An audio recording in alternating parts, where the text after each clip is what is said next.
पत्रकार बंधू भगिनींचं मनापासून स्वागत करतो। कोल्हापूरच्या रस्त्यावरच्या लढाईमध्ये तुम्ही खूप चांगल्या पद्धतीनं आम आदमी पार्टीला आत्तापर्यंत सपोर्ट करत आला आहात। रस्त्यावरची लढाई प्रत्येक नागरिकांपर्यंत पोहोचवण्यासाठी तुम्ही अतिशय चांगल्या पद्धतीनं तळमळीनं प्रश्न जशा पद्धतीनं मांडला जातोय तो पोचवायचा प्रयत्न केलाय। आज कार्यकर्त्याची घुसमट काय असते याच्या संदर्भातला एक मला विश्लेषण तुमच्यासमोर करायचं आहे।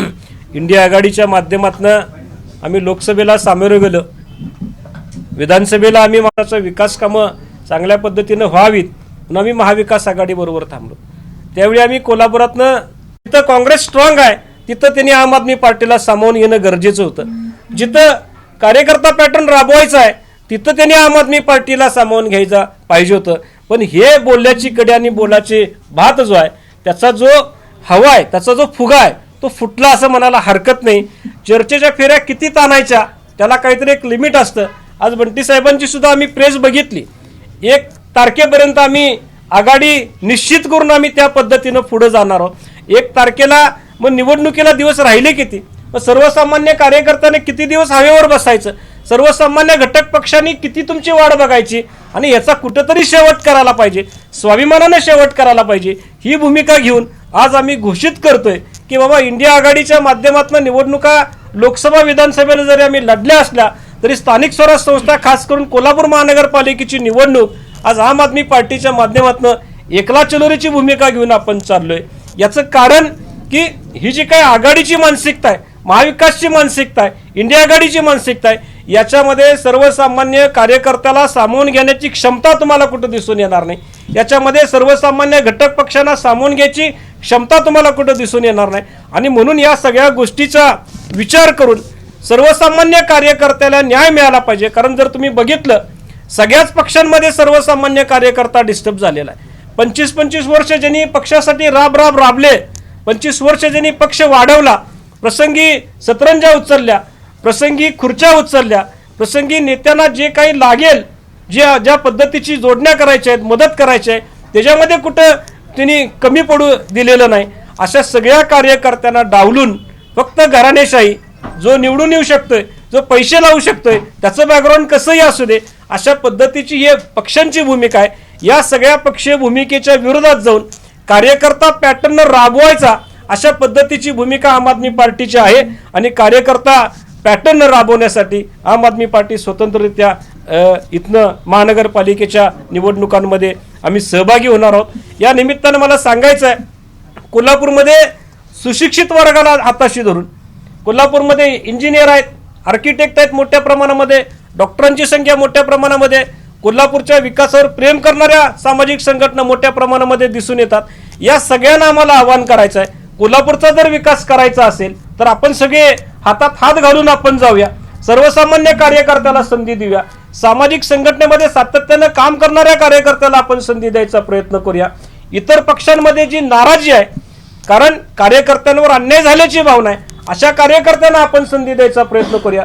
घराणेशाहीला कुठेतरी फुली मारायचा, कारण घराणेशाहीच्या मुळेच या कोल्हापूरच्या विकासाची वाट लागलेली आहे। सातत्यानं तुम्ही बघत असाल प्रत्येक गोष्टीमध्ये टक्केवारी खायची, वाटून घ्यायचं, हे कुठेतरी मोडून काढायला पाहिजे। आणि सर्वसामान्य माणूसच जो कोल्हापूरवर प्रेम करतो तोच ही भूमिका घेऊ शकतो। अशी भूमिका घेऊन कार्यकर्ता पॅटर्न राबवण्याच्या दृष्टिकोनातनं सुशिक्षित लोकांना बरोबर घेऊन आम्ही या निवडणुकीला एकला चलोरे भूमिका आम्ही तुमच्या माध्यमातून घोषित करत आहोत।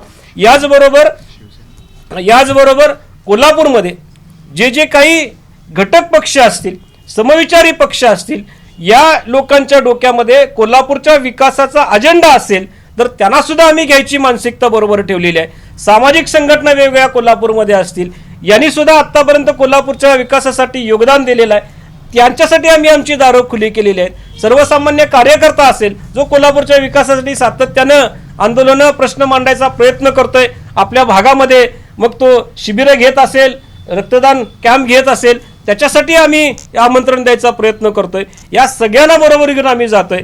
आणि मला जाता आता एकच सांगायचं आहे, महाविकास आघाडी आणि इंडिया आघाडी हा जो काही चर्चेचा संवाद आहे तो आम्ही 100% इथं मोडून काढतोय, आम्ही थांबवतोय। आणि इथून पुढे आम्ही एकला चलोरेची भूमिका घेतोय. मला त्या निमित्तानं जर आपण आठवणीला उजाळा द्यायचा असेल तर तुमच्या एक लक्षात आलं असेल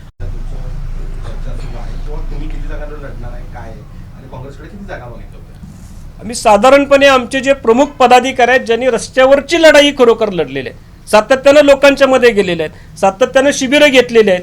म्हणजे मला अभिमानाने सांगावं असं वाटतं या 5 वर्षामध्ये प्रशासक राज आहे, पण या प्रशासक राजमध्ये एखाद्या वॉर्डामध्ये एखाद्या भागामध्ये जर काही समस्या आली तर सगळ्यात पहिला फोन जर कुणाला जात असेल तर आम आदमी पार्टीच्या कार्यकर्त्याला जात होता. का? कारण तो तिथपर्यंत पोहोचला होता. अशा सगळ्या लोकांच्यासाठी आम्ही उमेदवारी, ह्याच्यामध्ये संख्या मॅटर कधीच करणार नाही, कारण कार्यकर्त्याला संधी मिळेल अशी आमची भूमिका होती. पण वाटाघाटीमध्ये 10च्या 7, 7च्या 5, 5 वरनं पुन्हा वेगळेच काहीतरी फिगर आपल्या डोळ्यासमोर येत आहेत, त्याचे वेगळे निकष लावले जातात. कधी म्हटलं जातंय की तुमचे कॅन्डिडेट चांगले आहेत पण आमच्या फॉर्मेशनमध्ये बसत नाही. पण तुमचं फॉर्मेशन बदला ना, तुमचं कॉम्बिनेशन बदला. जिथं आम्ही वीक आहे आम्हाला सामावून घ्या, जिथं स्ट्रॉंग आहे तिथं आम्हाला द्या. ही खऱ्या अर्थानं वाटाघाटी असते. या वाटाघाटीमध्ये जर बघितलं तर तुम्ही आमच्या बरोबर न येणं अशा पद्धतीची वाटाघाटी आम्हाला ज्या दिवशी जाणवली त्या दिवशी आम्ही विचार केला की यांच्याबरोबर जाण्यात काय अर्थ नाही, यांच्या बगलबश्यांची चर्चा करण्यात काय अर्थ नाही. आपण काडीमोड घेऊया आणि कोल्हापूरची जे काही कोल्हापूरमध्ये कार्यकर्ते जर बघितले तर बंडखोर कार्यकर्ते आहेत कोल्हापूरमध्ये. महाराष्ट्र पॅटर्न कुठं रुजत असेल तर कोल्हापूरमध्ये रुजत असेल आणि तो कार्यकर्ता पॅटर्न आम्हाला कोल्हापूरमध्ये रुजवायची ही संधी आहे असं म्हणूया. आणि या सगळ्या गोष्टीचं स्वागत करून आम आदमी पार्टी निवडणुकीला सामोरं जाते. आणि खऱ्या अर्थानं सांगतो, याच्यासाठी मी तुम्हाला एकच वाक्य सांगू शकतो, बंटी साहेब तुमसे बैर नहीं लेकिन बगल बच्चों की खैर नहीं. कोल्हापूरसाठी काँग्रेसने एक टॅगलाईन आणलेली आहे, कोल्हापूर कसं तुम्ही म्हणशील तसं. आम आदमीची टॅगलाईन निवडणुकीसाठी काय? बघा, हे काँग्रेसबरोबर तुलना करणं हे काही योग्य होणार नाही, कारण ते त्या योग्यतेचे आहेत असं मला काय आता वाटत नाही आहे. आणि कोल्हापूर कसं तुम्ही म्हणशील तसं, अरे मग गेली 5 वर्ष तुम्हीच होता ना, त्याच्या आधी 10 वर्ष तुम्हीच होता ना. जे सातत्यानं काँग्रेस सत्तेमध्ये नाही असं मला फार क्वचित ठिकाणी दिसून येते. म्हणजे एवढे वर्ष तुम्ही होता, तुम्ही काही करू शकला नाही, तुम्ही टक्केवारी थांबवू शकला नाही, तुम्ही सर्वसामान्यांचे प्रश्न सोडवू शकला नाही. आणि तुम्ही जर टॅगलाईन ही अशी करत असाल तर कोल्हापूरकर कसं तर आता घरात बसा अशा पद्धतीचंच उत्तर देतील असं मला खात्री आहे.